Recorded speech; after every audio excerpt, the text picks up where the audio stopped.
Oh boy, here comes the rain. Here comes the rain.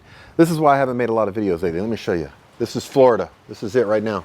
It's raining. It's blue sky over there a little bit, but we're about to have hell unleashed on us every day. And I'm not talking just like a drizzle. We're talking cray cray. It's about to happen. There's gonna be thunder, lightning, like hell on earth.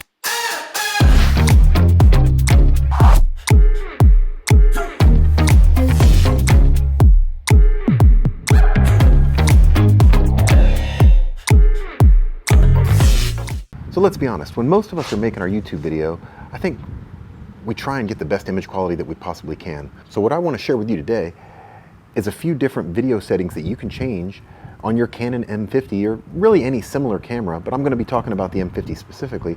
And you can change these video settings to try and up your level of image quality. So let's go ahead and get right into it now.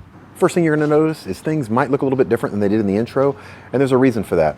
I'm going to talk about the first setting that you can look at and change to, in my opinion, up your image quality, and that is what picture profile you use. Currently, I'm using the M50, and I'm on the standard picture profile, and I'm shooting in fully automatic mode. So the camera itself is choosing my aperture, my shutter speed, and the picture profile is what they call standard. So this is what you can expect with a standard color picture profile. It's not really my preferred picture profile. I think it's a little oversaturated and a little bit too contrasty in my opinion. So as far as picture profiles go, you've got standard, you've got vivid, you've got neutral, you've got a bunch of different ones. Really the only ones I'm going to talk about here are standard, neutral, and then there's a third one that you can download yourself I'll talk about. So this is what you can expect with the standard picture profile. You see the greens back here in the grass are real bright. I think my face looks a little more on the red side. That's why it's not really my preferred method, but it's not bad and it's definitely something you can use. Let's go ahead and switch profiles and I'll show you what you get on the neutral picture profile. Now we're still using auto exposure, so the camera is controlling the shutter speed, the ISO, and the aperture, but we're now in the neutral picture profile. So you see now that the tones are a little bit more subdued. I turn down the saturation, which turns down that color saturation a little bit, and reduce the contrast. I feel like this is a really good picture profile that you can use for just about everything. You can do a little bit of color grading in post and bring up some of the saturation if needed. You can preserve some of the detail in the shadows versus in the highlights back here. You don't lose everything with this picture profile. I think in the standard sometimes it's a little too much. It's too bright and contrasty and you really can't change anything in post-production. I'm not gonna go into in-depth in this video about color grading because I think that's a whole video in itself. I recommend if you wanna get into color grading, watch some videos specifically on that by people that know a lot more than me. I watch a lot of those videos and that's how I've applied some of the color grades to my footage. And I'll show you right here. So in this footage now, and now this is this same neutral picture profile, although I've applied a little bit of a color grade to it. As you can see, I tried to bump up some of the colors and just change the exposure a little bit to get a little bit more. Again, I'm in auto exposure, so I don't have as much leeway with this as I would if I was in manual exposure, but we're gonna get on that later. So now I'm gonna switch to the third picture profile, and this is probably the one I use the most. This one is called Cinestyle by Technicolor. Let's go ahead and switch to that now. Okay. Welcome back here. Now we are in the Cinestyle picture profile. You'll see it's a little bit different. It's very similar to the neutral, except in my opinion, you preserve a little bit more details in the shadows here, and it mutes the colors a little bit more, but I still think that you get a really good image out of this, and if you're going to do color grading yourself afterwards in post-production, I think this gives you the most flexibility with that. Let me go ahead and show you now. I'm gonna go ahead and color grade it right here, and now this is what you can expect to see if you color grade with the Cinestyle picture profile. We can make this picture even a little bit better by using manual exposure settings, and we're going to talk about that. But first, let's talk about the next most important thing that you've got to set up, and that is white balance. Okay, white balance, what is it? Well, it's basically how your camera sensor interprets the colors. It doesn't know what color is white and what color is black and everything in between, so you're trying to help set the white balance based on the lighting conditions where you're at to give you the best interpretation of those colors. So there's a few ways you can do this. You can do like what I've done right now here. I just switched it from where I was into a custom white balance setting into this is the automatic white balance setting. So the camera's gonna evaluate what it thinks the colors are and continually change your white balance based on how it evaluates the scene and setting. Shouldn't really be much right now. It does a pretty good job if you're just sitting here standard like this, but if you start moving from indoor to outdoor or you're walking and talking with the camera, you might see some changes that you don't like. So I prefer to set the white balance manually. There's a bunch of presets for like tungsten lighting, sunlight, shade. I don't really mess with any of those. I don't think that they're that good. There are two ways I like to set the white balance. Using the Kelvin scale, which you can set it's a number based on the temperature of the light, with the higher numbers being a warmer temperature and the lower numbers being a cooler temperature. And the warmers are more orange, the coolers are more blue. There's all kind of charts you can find that kind of give you a guidelines on, like 5600 is pretty much sunlight, and you get down into like inside tungsten lighting, you're around 3000-ish. It just depends on the light. But I recently purchased this little thing right here. It's a pretty little simple device. Kind of reminds me of one of those sunshades for your car. Boom. See, it's got like a grayscale here on this side, and then it's white on this side. So what you can do, there's a couple ways you can do this. The M50 has a custom white balance setting, so I can take this gray card and I can switch to manual exposure for a photograph, and I can put the gray card right up here in the front, focus on it, take a picture of this gray card, and then I go into the M50 and I say, hey, I want to do a custom white balance. It'll show me what images are on my camera card that allow me to do that, and this image that I just took will be on there. It knows what color gray this is, and you say set white balance based on this known color in these lighting conditions where I'm at. That's the important thing too. You've got to take this picture like where you're doing your video. You can't just take this one picture and use it for everything. It's got to be in the lighting conditions you're in. So you take that picture, you say use that for my white balance setting. It'll say okay, gotcha, switch to custom white balance, and then that's your new custom white balance setting.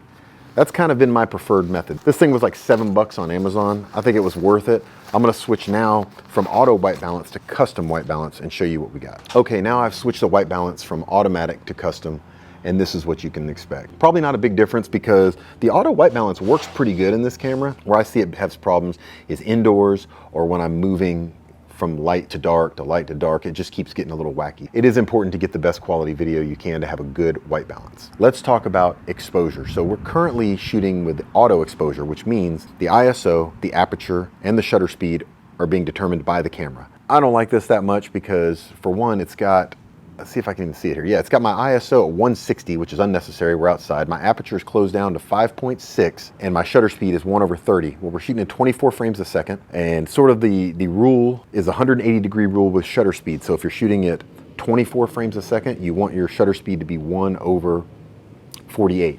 It'd be double. You always double your shutter speed is double your frame rate. So if you're shooting 30 frames a second, it'd be 1/60. 60 frames a second, it's 1/120, your shutter speed. So right now, that is not the ideal shutter speed with 1/30. It should be at 1/48 or 1/50 on the M50, because it doesn't allow you to shoot in 1/48, but 1/50 is close enough. And the reason you want that is to create a more natural looking motion blur. Like with our eyes, when we see things moving, it has blur on it. Set that 180-degree shutter rule, it gives you a natural motion blur. Right now, at 1/30, it's probably gonna be blurrier than it needs to be when I'm moving my hands and doing stuff like that. It's just not natural. I don't think my ISO needs to be at 160. It can go down to 100. I can open my aperture from, it's 5.6 it's currently set at, open it up to the lens I'm using right now, can go all the way to 2.8. So I can open that up, get a shallower depth of field, and blur out that background. Let me go ahead and show you when I do manual settings on this, how much different the exposure will look.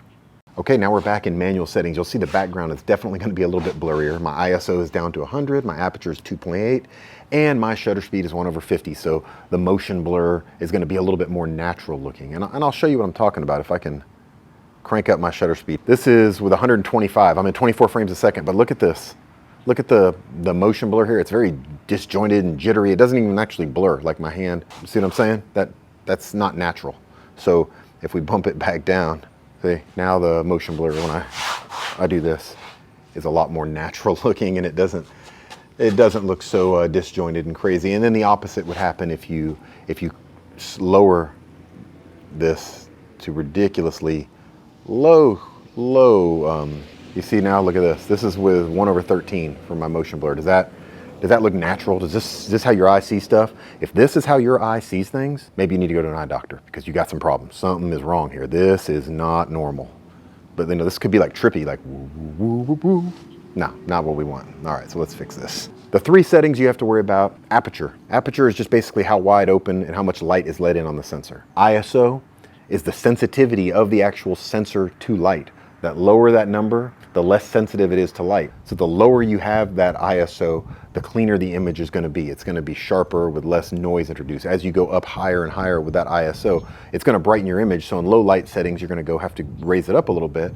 but it's going to introduce noise eventually into your image. And then for your shutter speed, went over that, it's got to be at 180-degree rule, twice your frame rate. Pretty simple on that. Those three things, they seem kind of complicated at first, just master that, and now it's like without even thinking. I know if I'm 24 frames a second, I'm 1/50. I want to always have my aperture, for me, I like it as wide as possible, especially if I'm doing something like this where I want you to focus on me. My ISO, I keep it as low as possible to have a proper exposure. And there's another trick to that. It's not really a setting, a variable ND filter. I talked about it in a previous video I made about the M50, but I'll show you, this is my little magic trick that I have here on this lens.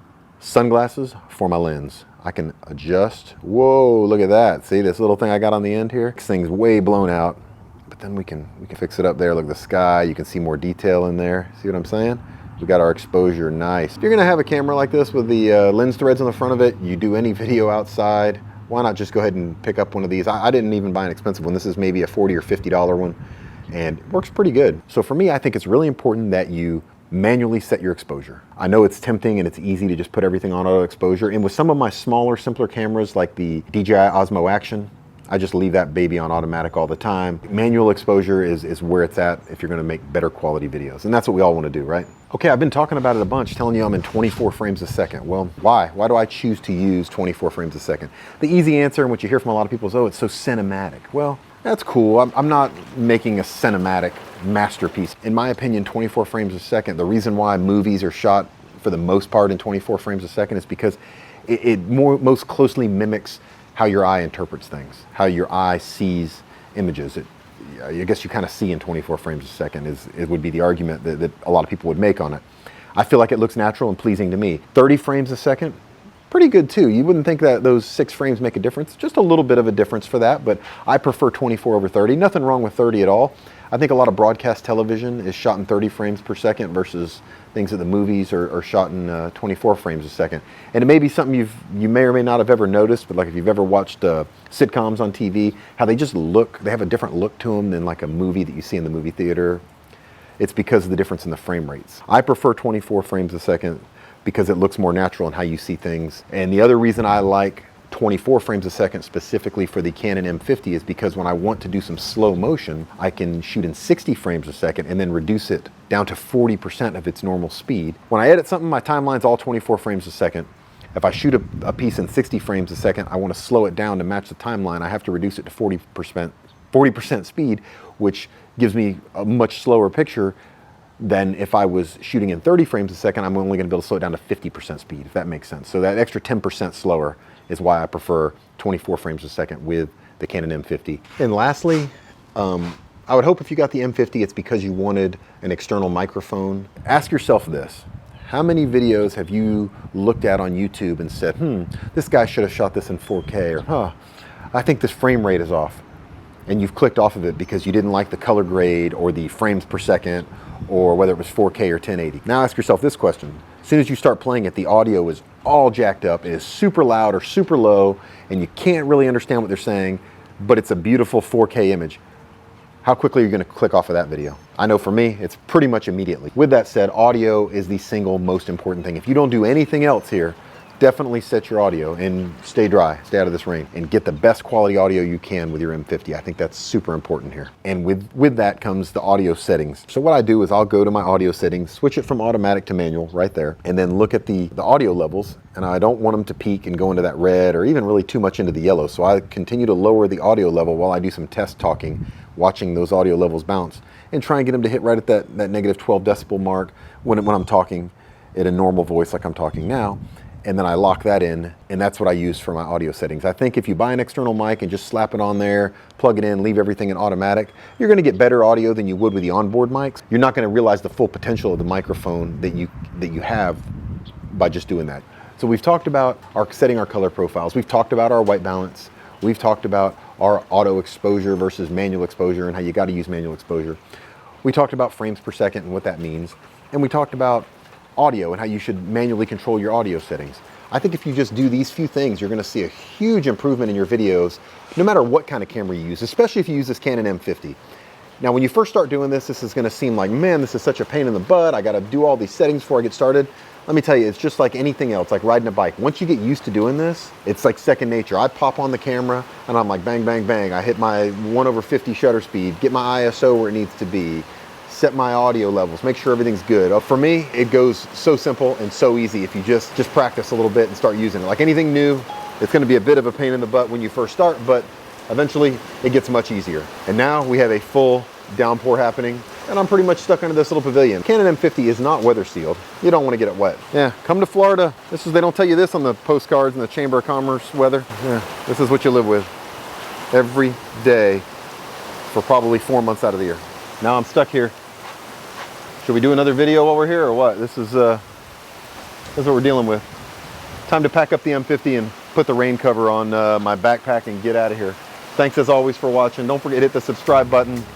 Give this video a thumbs up if you found anything that I told you useful, and we'll see you in the next one. Bye.